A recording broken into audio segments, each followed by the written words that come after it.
Have you ever wondered how billionaires manage their money? What if you could apply Warren Buffett's investment wisdom to the concept of infinite banking? Today's video, I'm going to dive into just this, giving you step-by-step how to use infinite banking like Warren Buffett would. And at the end, I'll even throw in my little favorite mini-Buffett strategy. And I don't mean Jimmy Buffett, I mean mini-Buffett. Okay, so first off, foremost, disclaimer, you're not Warren Buffett. And the truth is, you're not a billionaire, okay? Maybe there's one person that watching this video is a billionaire. How you doing? But for the rest of you, if you're like me, maybe you're a multimillionaire, but maybe you're a multi-thousandaire, whatever it might be, we're not Warren Buffett. And so we're not gonna do it exactly the same way. So I wanna take the concept of what Buffett takes, take his principles and apply it and kind of bring it down to that, like I said, that mini Buffett type of strategy. So understand this, I talk about infinite banking and Warren Buffett. Here's the truth, is that Warren Buffett actually doesn't use infinite banking in the form that we talk about on this show or on this channel. So for example, Warren Buffett, he buys entire insurance companies. We're not billionaires, we're not gonna be buying entire insurance companies, but he does. Why does he buy insurance companies? One, they're very profitable, right? And then two, he also buys them because it's a good place to really store cash. So no, he's not gonna be using this infinite banking strategy exactly the same way, but he does use it in a way where he does have insurance companies to help build his portfolio, and he has a lot of cash. In fact, many people don't know this, but just recently, as May 2023, his Berkshire Hathaway annual shareholders meeting that he was holding, Oracle of Omaha, now in his 90s, sharing all of his wisdom, had revealed that he's now holding $130 billion in cash, or cash equivalents. So what does that mean? He's got almost $1 trillion in cash, right? He's got somewhere about $800-900 billion in his total investment portfolio. But he's holding a lot of it in cash right now. Now, if you're trying to invest like Buffett, you got to understand that Buffett has really two rules for investing, right? And these are rules that are very popular. Everybody knows them. Rule number one is don't lose money. Rule number two is obey rule number one, right? This is the big thing, is that Buffett is notorious for not taking big gambling risks. I wish everybody would do this as well. Now, it doesn't mean that Buffett doesn't do things that most of us would consider as being risky, right? He's going and buying into companies. He even bailed out some of the biggest banks during the financial crisis of 2008, 2009. He was buying into those companies about 2010 or 11 at that point, but he bought them on sale. He bought them when they were struggling. Now he knows when he tries to invest, he likes control, right? He likes to know he takes as low risk as possible, and even when there is risk, he tries to find ways to minimize that risk. So when he goes and buys a company, which is different than what we do, if you try to buy a stock or a mutual fund, you're definitely not doing this strategy. He does not buy stocks, he does not buy mutual funds. Warren Buffett buys companies that he gets at least enough ownership in that he can be on the board of directors to influence the decisions that are being made with that company. He wants to be involved. He wants to make sure that that company remains profitable. He is more of an active investor in those companies.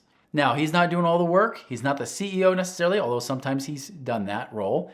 He's really coming in as an investor, also someone who wants to consult, and he wants to make sure that it's protected. Well, what does this have to do with infinite banking? Guys, this has everything to do with it, because if you understand how he thinks, and that he thinks he wants to take risk as less as he can, this is why he's got literally 20.1% of his assets in cash, just sitting in cash. He's not investing it all. Understand that most people in 2022, especially, I heard this, people were like, I'm just gonna invest everything because inflation's gonna kill my dollars, so don't hold in cash. Do you think Buffett gives a crap about that? No, he's keeping his money in cash when everybody else is saying don't do cash. Remember, here's a bonus strategy for you. I wasn't planning to share this, but here's a bonus strategy for Buffett. Often you'll hear him say that when there's blood in the streets, that's when he buys, right? Or in other words, he runs the opposite direction of everybody else. If everybody's running, screaming away from something, he runs towards it. When everybody's running towards something, he runs away from it, right? So when people get greedy, he gets fearful. When people get fearful, he gets greedy. He's building up this cash for when people get more fearful than they are right now. Because up till now, the last few years, especially when there's been so much money pumped from all the bailout programs and COVID relief funds and all this kind of stuff, people are running and become extra overly greedy. Now, the bigger the party, the bigger the hangover as a result. He's waiting for that freaking hangover, and he knows it's gonna be big. He's storing up this cash to buy things cheap. That's what he's really doing. He's trying to get in there fast. So he's storing up cash. Now, for you and I, If we were to do the same thing, store up cash, say we put it into the bank, what's the stress that we have? We freak out because we know we're earning point nothing percent in that bank. Now we could do things like online savings accounts. There are some good high yielding savings accounts that are out there. So we get people, if they sign up our email list, they'll get emails occasionally. I'll say, here's the best high yielding savings accounts right now as of this week. So there are some ways you can make a little bit more, but in truth, you still have to pay taxes on that. So you don't get to keep as much, even though they don't pay you a whole lot either in those savings accounts. So where do you put your money? But in truth, this is where I'm using infinite banking for myself. Not just because that we offer it as our company in Money Ripples, right? That's not the reason. I mean, I actually started doing that after I created Money Ripples.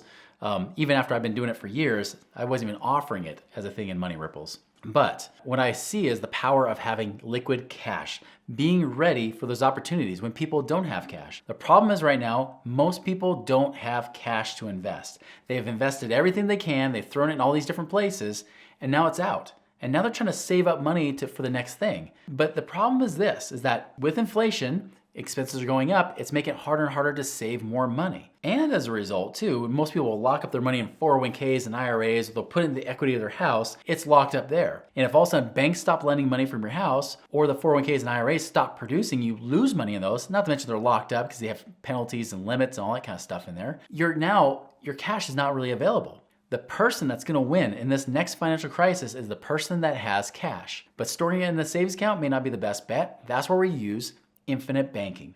Infinite banking allows us to earn tax-free money on that money, and it's earning at least 5-6% tax-free. So it's earning that money tax-free, it's liquid and available, and if you watch some of our other videos on our infinite banking page that we have here on our Money Ripples channel, you'll see on that playlist, we talk about ways to double dip, where you can get your money to pay you twice. So the cool thing is, not only do you have that liquid cash making better money than just sitting in the bank, and it's tax-free. Oh, and a key point, in most states, it's 100% protected from lawsuits and creditors. So if somebody sues you and wins, that money's protected in most states. Sorry, California. But for the rest of y'all, this could be an amazing strategy to use to have liquid money to earn a better return, be tax-free, be better protected than even having the money in the bank, and you have the ability to earn money in two places at once. So when it comes time to actually start investing, you've got this liquid cash available. All of a sudden now you got the money, you got the availability to be able to invest when most people don't, and that's what's gonna pay you the biggest returns. It's financial crises, it's depressions and recessions